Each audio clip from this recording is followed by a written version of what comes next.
semua, sebelum kita mulai pembelajaran pada hari ini, alangkah baiknya kita memulai dengan berdoa terlebih dahulu. Berdoa dimulai. Berdoa selesai. Selanjutnya mau tanya, siapa yang gak masuk hari ini? Iya. Ya. Oke. Sebelum Ibu masuk ke materi pembelajaran Ibu hari ini, ada yang tahu nggak sih materi sebelumnya Ibu ajarkan itu apa? Ya. Surat menyurat bahasa Indonesia. Oke, materi sebelumnya itu surat menyurat bahasa Indonesia. Apa itu surat menyurat bahasa Indonesia yang kemarin dijelaskan? Terkait bentuk dan bahasa surat. Oke. Hari ini kita masuk ke materi berikutnya, yaitu kegiatan surat menyurat bahasa Inggris. Lanjut ya. Oke, di sini Ibu punya pretest buat kalian. Nah, di sini menurut Anda, apakah surat dalam bahasa Inggris itu sangat penting di era milenial sekarang ini? Gimana menurut pendapat kalian? Ucap tangan. Ya, silakan. Saya surat bahasa Inggris penting karena biasanya surat bahasa Inggris digunakan untuk klien perusahaan asing. Ya, untuk klien perusahaan asing kata Ika. Terus ada lagi nggak? Saya Bu, Ya, Rizky. menurut saya itu penting karena surat bahasa Inggris itu dia menggunakan bahasa Inggris, yang dimana bahasa Inggris itu adalah bahasa yang digunakan di dunia atau bahasa global. Tujuan pembelajaran kita yang pertama yaitu menguraikan istilah-istilah surat menyurat bahasa Inggris dengan tepat. Yang kedua, mengidentifikasi bagian surat-surat bahasa Inggris dengan tepat. Selanjutnya yaitu ada apa di sini? Daftar istilah surat menyurat bahasa Inggris. Di sini yang pertama ada NB atau nota bene. Yang kedua coba dibaca Yusuf. PS atau postscript. Catatan tambahan. PS biasa ditemui di akhir sebuah artikel sebagai penjelasan tambahan. Ya, postscript catatan tambahan. PS biasa ditemui di akhir sebuah artikel.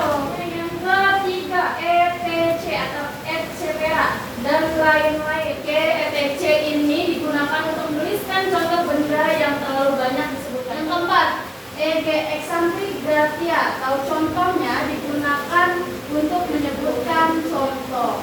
Yang kelima, co atau company. Perusahaan co diletakkan setelah nama perusahaan. Yang keenam, LTD limited. Sampai sini ada yang ingin ada?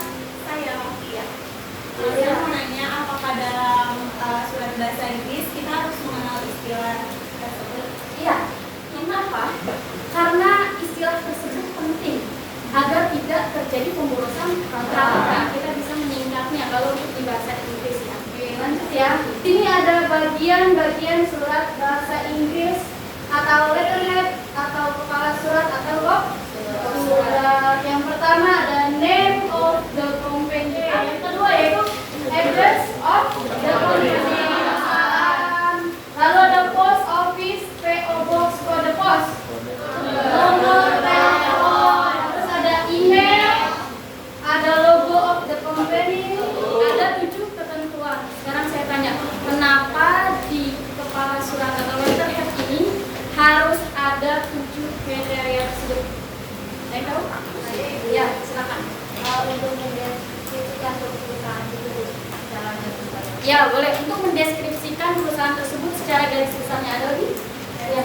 mungkin biar tahu sebenarnya dari perusahaan mana kan tertera juga nama usahanya, terus dari mana, terus kalau misalnya surat pesanan nih mungkin mau dihubungi ke perusahaan yang ngirim surat itu nanti tinggal itu nanti tertera nomor teleponnya. Iya, bagus sekali ya untuk Arfa sama siapa? Najwa. Ya, kita nanti kalau misalnya mengirim surat kita udah tahu ada email, terus apalagi biar tahu menggambarkan secara keseluruhan. Oh, bahwa perusahaan itu udah punya ada di jalan mana letaknya, terus ada email, ada nomor telepon. Kita lanjut ya nak. Ini ada contoh letterhead yaitu Vancouver Manufacturing. Berarti ini belum lengkap ya? Iya belum. Berarti kurang email. Oke ya. Yang kedua kita ada letter date. Apa itu letter date? Tanggal surat. Tanggal Surat. Yang pertama, di sini ibu punya dua, yaitu British style dan American style. Ada yang ingin bertanya? Saya mau nanya dulu. Iya, betul. Perbedaan British sama American style itu apa? Ada yang tahu perbedaan British sama American style apa? Tunjuk tangan. Ayo. Ya, Pak. Jadi bedanya itu keberangkatan bulan sama tanggalnya. Kalau si British style ini tanggal, bulan, lalu tahun. Tapi kalau American style bulan, tanggal, lalu tahun. Nah, di situ perbedaannya. Kira-kira lebih sering yang mana yang digunakan? American apa British? American. British karena global. Global. Yang ketiga reference atau nomor surat. Apa sih sama si Indonesia juga? Sama. Untuk hurufnya sama, cuma beda nama depannya saja. 4. Inside alamat dalam. Attention line, baris perhatian. Apa itu baris perhatian? Attention line atau baris perhatian merupakan bagian dalam surat bahasa Inggris yang berisikan keterangan nama terkait pihak yang hendak dituju langsung oleh si pengirim surat. Attention line tidak selalu dicantumkan dalam surat, hanya dicantumkan pada kondisi tertentu saja. Jadi si attention line itu hanya pada kondisi tertentu saja. Oke, lanjut ya ke 6. Oke, subject matter kalau surat yaitu diletakkan sebagai judul yang ditulis sebagai salutation. Apa itu salutation? Salutation ini apa? Salam. Dengan adanya salutation kita akan lebih mudah untuk menyapa atau menyebut orang yang dituju dengan sapaan.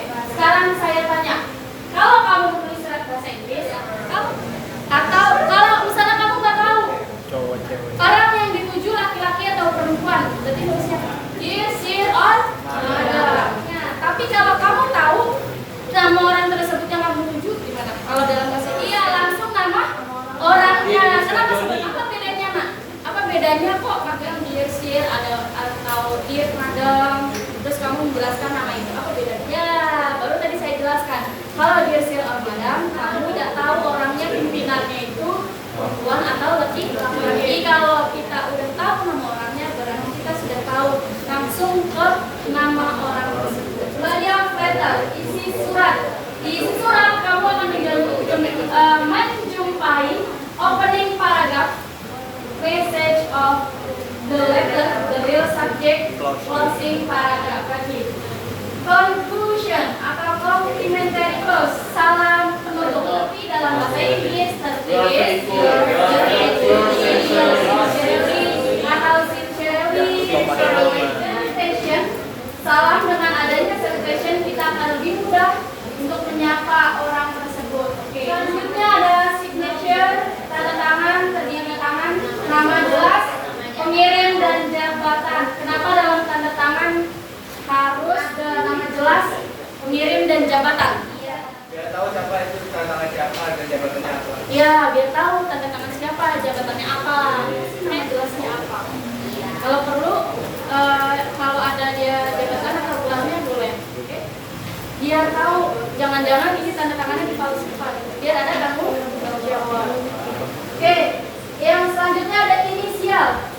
Kenapa harus ada inisial? Biar kita tahu pembuat surat, selain itu pembuat surat atau konsep. Konsep musik.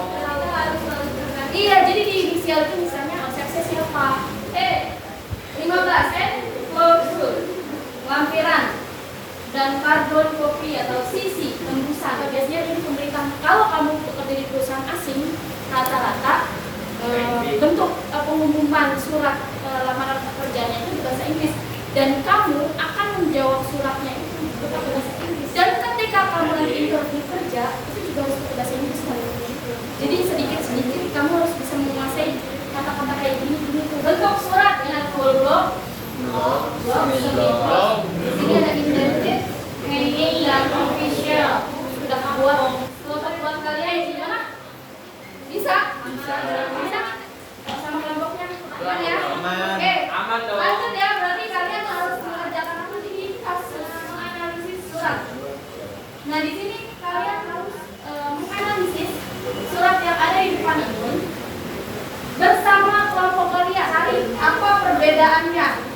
kalian jumpai seperti biasanya. Ibu kasih waktu 30 menit. Kalian ada yang pernah dengar kata asap? As soon as possible artinya apa? Lebih cepat, lebih baik. Biasanya ini sering digunakan dalam surat bahasa Inggris. Silakan lanjut. Oke. Siapa yang mau maju duluan? Sebutkan nama tokoh.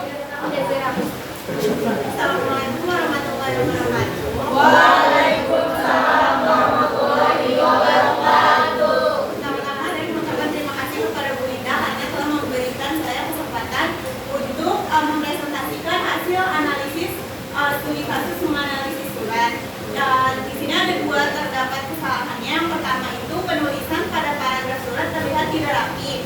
Seharusnya awal menulis paragraf pilih rata kanan kiri agar tulisan terlihat rapi. Yang kedua itu salah menutup pada surat terlalu di pinggir sehingga terlihat tidak rapi. Seharusnya diberi jarak 10 cm sejajar dengan tanggal sehingga estetika surat terlihat rapi.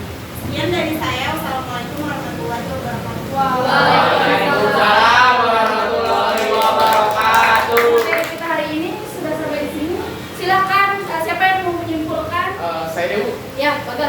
Untuk kesimpulannya yang pertama itu karakteristik surat ada dua, yaitu formal biasa digunakan untuk perusahaan atau business letter, misalkan antara rekan kerja, atasan, klien, dan non formal biasa digunakan dalam kehidupan sehari-hari, misalkan antara teman, keluarga, dan lain-lain. Kemudian yang kedua itu a letter is written message from one party to another containing information. Maksudnya letter atau surat adalah pesan tertulis dari salah satu pihak lain yang mengandung informasi. Terus kemudian yang ketiga itu bagian-bagian surat bahasa Indonesia dengan bahasa Inggris itu sama. Yang membedakan hanyalah dari segi bahasa. Itu kesimpulan kita hari ini ya, Nak. Selanjutnya, oke, silakan kalian tes pengetahuan menggunakan kuisis. Silakan buatkan smartphone. Oke, kerjakan sebisa kalian ya. Untuk materi hari ini jadi kalian paham atau tidak. Silakan, ini kode gamenya, Nak. Ya. Waktunya sudah habis. Sama. Najwa. Sekarang waktunya kalian merefleksi gunakan aplikasi Survivor. Silakan klik Survivor ke dalam smartphone kalian. Mata pelajaran hari ini korespondensi kelas 10. Jangan lupa hari ini hari apa? Senin. Padahal sudah ya. Oke, untuk materi selanjutnya jangan lupa kalian pelajari tentang bahasa surat bisnis dalam bahasa Inggris. Oke, pembelajaran kita berakhir sampai sini. Silakan ketua kelas untuk pimpin doa sebelum kita pulang. Baik teman-teman semua, alangkah baiknya kita tutup pembelajaran pada hari ini dengan berdoa terlebih dahulu dan mengucap lafaz hamdalah. Alhamdulillah.